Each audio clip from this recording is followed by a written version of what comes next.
মই এইটো কথাত আচৰিত হৈছোঁ যে প্ৰতিবাদৰ বাণিজ্যিকীকৰণ সেইটো মই মোৰ জীৱনত দেখা নাছিলোঁ, এয়া প্ৰথম দেখা পালোঁ।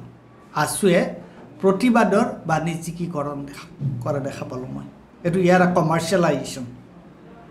কমাৰ্চিয়েলাইজেশ্যন অফ প্ৰটেষ্ট। হয় ছাৰ, আমি ঠায়ে ঠায়ে দেখিবলৈ পাইছোঁ যে জুবিনৰ মৃত্যুৰ যি ন্যায় বিচাৰি বহুতো মানুহে প্ৰতিবাদ সাব্যস্ত কৰিছে, আৰু ইয়াৰে সমান্তৰালকৈ যি সদৌ অসম ছাত্ৰ সন্থাৰ ফালৰ পৰা যি পূজাৰ মণ্ডপসমূহ আৰু অন্যান্য ৰাজহুৱা স্থানত তেওঁলোকে হোৰ্ডিং ব্যৱহাৰ কৰি জুবিনৰ মৃত্যুৰ উচিত তদন্ত আৰু ন্যায়ৰ বাবে দাবী কৰিছে। এই সম্বন্ধে আপোনাৰ কি মতামত? সেইটো কথা ময়ো দেখিছোঁ। সদৌ অসম ছাত্ৰ সন্থাই তেওঁলোকে বোধহয় আৰম্ভতে এদিনে দুদিন আন্দোলন কৰিছিলে। গতিকে সদৌ অসম ছাত্ৰ সন্থাই জুবিনৰ মৃত্যুৰ তদন্ত বিচাৰাটো অত্যন্ত ভাল কথা, মই ভাল পাইছোঁ এইটো কথা। কিন্তু এটা কথাত মই অলপমান আচৰিত হৈছোঁ, সেইটো হৈছে কি, এই যে তেওঁলোকে ৰাস্তাৰ কাষত যিবোৰ হৰ্ডিং মই দেখা পাইছোঁ ন, মানে সদৌ অসম ছাত্ৰ সন্থাই জুবিনৰ ন্যায় বিচাৰি যিবোৰ হৰ্ডিং লগাইছে, সেইটোত কিন্তু মই অকণ আচৰিত হৈছোঁ। কিয়নো জুবিনৰ ন্যায় বিচাৰি আমি ইতিমধ্যে দেখিছোঁ, আমি সকলোৱে দেখিছোঁ যে জুবিনৰ ন্যায় বিচাৰৰ কাৰণে, জুবিন গাৰ্গৰ মৃত্যুৰ তদন্তৰ কাৰণে, মৃত্যুৰ ন্যায় বিচৰাসকলৰ বহু সময়ত পুলিচে কেনেকুৱা ধৰণৰ অত্যাচাৰ কৰিছে। ঘৰৰ পৰা তেওঁলোকক লৈ গৈ তেওঁলোকক এৰেষ্ট কৰিছে, কাৰোবাক জেলত দিছে, কাৰোবাক মাৰপিট কৰিছে, এই ধৰণৰ কাৰোবাৰ আমি দেখিছোঁ, দেখা নাই জানো?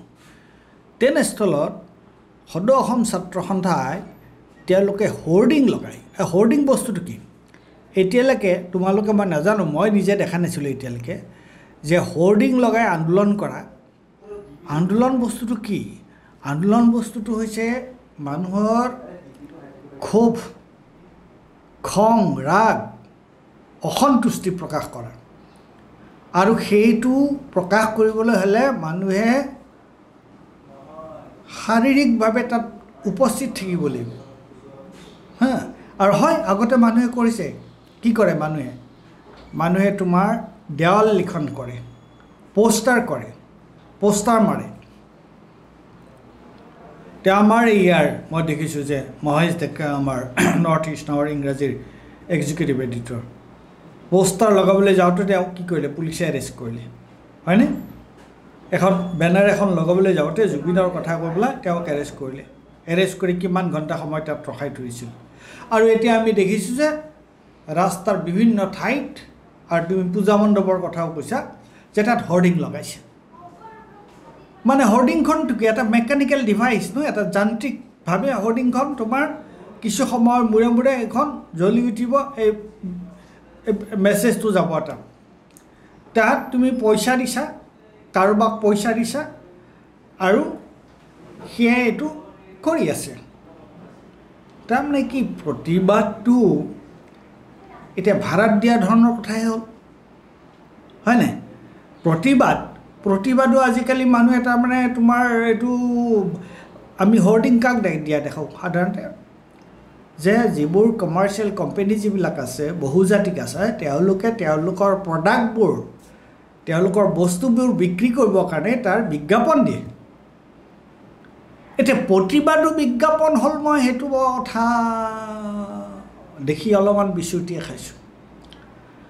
এতিয়া প্ৰতিবাদ কৰাটো এটা তোমাৰ কোনো পাৰ্চনেল ইনভলভমেণ্টৰ কথা নাই, ব্যক্তিগতভাৱে তুমি তাৰ লগত জড়িত হোৱাৰ কথা নাই, তুমি ৰাস্তাত গৈ আন্দোলন কৰাৰ কথা নাই, ৰাস্তাত গৈ পেলাই তুমি অনশন কৰাৰ কথা নাই, ধৰ্ণা দিয়াৰ কথা নাই, প্ৰতিবাদ কৰাৰ কথা নাই। তুমি বেনাৰ এখন, তুমি মেকানিকেল ডিভাইচত ইলেক্ট্ৰনিকেলি তুমি লগাই থৈ দিছা এখন কমাৰ্চিয়েল কোম্পানীবিলাকে যেনেকুৱাকৈ কৰে, তেওঁলোকৰ প্ৰডাক্ট তেওঁলোকে যেনেকুৱাকৈ বিজ্ঞাপন দিয়ে প্ৰডাক্টৰ, তেনেকৈ জুবিন গাৰ্গৰ মৃত্যুৰ কাৰণেও তেওঁলোকে তেনেকুৱাকৈ বিজ্ঞাপন লগাই থৈ দিছে যে জুবিন গাৰ্গৰ তেওঁলোকে তদন্ত বিচাৰিছে, উচিত তদন্ত বিচাৰিছে। তো এইটো মই কিন্তু বৰ আচৰিত পালোঁ যে এটা বিজ্ঞাপনৰ যোগেদি মানুহ নিজে ব্যক্তিগতভাৱে জড়িত নোহোৱাকৈ ছাত্ৰ, যুৱক, ৰাস্তাত নমনাকৈ জড়িত নোহোৱাকৈ এটা বোলে বিজ্ঞাপন কাৰোবাক পইচা দিছে বিজ্ঞাপনটো এনেই নিদিয়ে হা আছু কোনোবাই এনেই দিবও পাৰে দিলেও তেওঁলোকে সেইটো ডোনেশ্যনৰ দৰে হ'ব হয় নাই যে বিজ্ঞাপনৰ কাৰণে তুমি পইচা দি দিয়া কাৰোবাক আৰু তেওঁলোকে কিছু সময়ৰ মূৰে মূৰে জুবিন গাৰ্গৰ হত্যা মৃত্যুৰ ন্যায় লাগে আমাক এইটো কথা মই বৰ অদ্ভুত পাইছোঁ প্ৰথমবাৰ দেখা পালোঁ যে কোনোবা এটা অনুষ্ঠানে কোনোবা এটা সংগঠনে তেওঁলোকে এই ধৰণৰ বাণিজ্যিক বিজ্ঞাপনৰ আশ্ৰয় লৈছে তেওঁলোকে এটা দাবী